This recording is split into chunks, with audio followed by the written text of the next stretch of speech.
welcome to HITC Sport. Right, let's take a look at every Premier League club and the best ever Premier League performance that they've ever witnessed from one of their players. By the way, I'd just like to let you know that, no, I haven't seen every match of the day since 1992. If I had spent the last 1,246 Saturday evenings spending it with Gary Lineker and his jumbo jet ears, instead of going outside and talking to a human woman, I'm pretty sure I'd have chucked myself off a tower. So yes, I might not get all these right, lads, but tell me, alright? Let me know in the comments what was the best Premier League performance you have ever witnessed. Oh, by the way, you can follow me on Irish Guy HITC on Instagram, Twitter is there, and I'm trying to hit 300k as soon as possible, so if you could subscribe and hit the notification buttons, and you would be my bestest friend forever. Anyway, let's crack into it. Arsenal, Thierry Henry versus Liverpool. Is it any wonder we're starting off this list with Thierry Henry? I have to hand it to him. Yes, the man might have all the morality of a thief, but I will admit through gritted teeth that yes, he was actually a damn good player. I mean, when it comes to management, he's about as inspirational as my local milkman. It was April 2004 and Arsenal had just been dumped out of the Champions League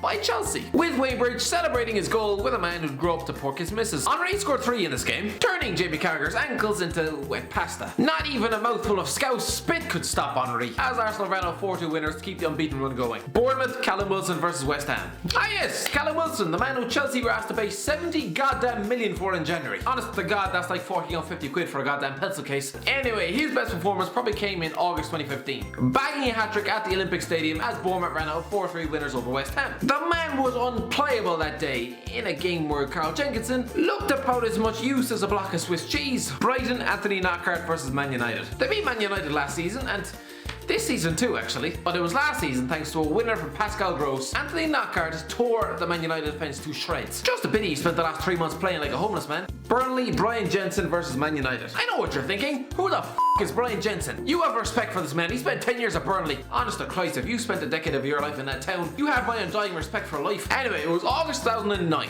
Burnley's first Premier League game at Turf Moor, and they managed to somehow beat Man United 1-0, with Jensen pulling off a string of excellent saves, including one from a Michael Carrick penalty. Considering Burnley would end up conceding 6 at home to Man City that season, and also had Clark Carlisle and Andre Biquet in their defence, this was really just some kind of miracle. Cardiff City, David Marshall versus Southampton. Remember the last time Cardiff City were in the top flight, and goalkeeper David Marshall looked set for a big move somewhere. For God's sake, people were topping him for a top 4 club like Arsenal. It's 5 years later and no, there was no big move, just a lot of bench warming in the whole city. Anyway, his best game came in a 1-0 win at Southampton in April 2014, pulling off a string of excellent saves to keep Mauricio Pochettino's men out, before half of them off to Liverpool. Chelsea, Frank Lampard versus Bolton. So many performances I could have chosen, but no, I'm going to go with Frank Lampard's 2-goal salvo at the Reebok Stadium in April 2005. Chelsea knew if they won this game, they would lift their first league title in 50 years. What more motivation do you need? The only thing is, this was not the Bolton of today, who look about as threatening as an 84-year-old nun with goddamn kidney failure. The Bolton of 2005 were an ugly brute run by Sam Allardyce, told to just kick lumps out of the opposition, and were well capable of causing an upset. But no, Lampard scores twice, Chelsea win the league, and Arsene Wenger no doubt spent the next 3 months crying into his bowl of shreddies. Crystal Palace, WILFRIED ZAHA versus Chelsea. Can you start a season much worse than this? Losing 7 games in a row, failing to score in any of them, and having just shipped 9 goals against both Manchester clubs. But no, WILFRIED ZAHA was inspired against Chelsea, scoring the winner in a 2-1 win at Selhurst Park. Considering the state the club was in, this was arguably the most important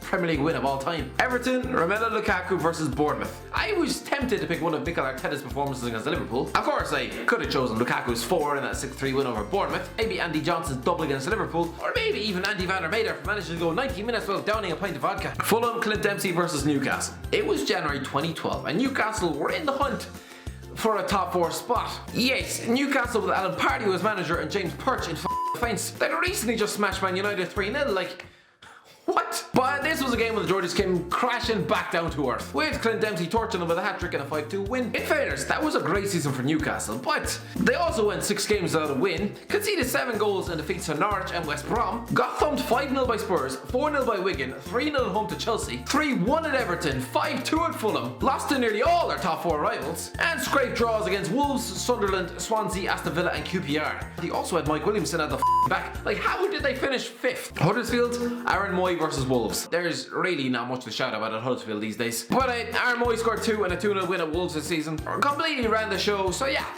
I'll go for that one. Leicester City, Jamie Vardy versus Man City. So no, I'm not going to choose a single performance from that year Leicester won the title, which is probably enough to make you think that I'm borderline insane. But no, I'll go with December 2016 when Leicester were struggling. Jamie Vardy had gone 10 games without a goal, with many people, including myself, writing him off as a one-season wonder and predicted that he'd soon end up downing tins of Dutch gold back on the Fleetwood Town training pitch. But no, he scored a hat-trick in a 4-2 win over Pep Guardiola in a game which no doubt had John Stones considering whether or not he picked the right profession. Liverpool, Luis Suarez versus Norwich. I'm not sure what Luis Suarez had against Norwich. Maybe just had a weird personal vendetta against John Ruddy, I don't know. But the man blitzed them every time he played them. He scored 12 goals in 5 games against the Canaries. At one point you'd have to think it was just bullying, but he saved his best performance for December 2013, where he scored 4 in a 5-1 win at Anfield, including a delicious free kick and a lob from 40 yards. But I suppose this is what happens when you put a world-class striker against the likes of Ryan Bennett and Sebastian Bersong. Man City, David Silva versus Man United. Now I know many of you are going to point to the fact that Sergio Aguero scored 5 in a 6-1 win over Newcastle, but to be fair, scoring 5 against the likes of Daryl Yanmat and Vernon Anita is like beating up someone in a goddamn wheelchair. And I stopped doing that when I was 15. Instead, I'm going to go for David Silva's display at Old Trafford in their 6-1 win in October 2011. Honest to God, this is one of the greatest exhibitions of playmaking I've ever seen, and I watched Wes Hoolahan against Gibraltar. Man United, David De Gea versus Arsenal. There have been some great performances in a Man United shirt. I'm sure you're all going to tell me I'm wrong, but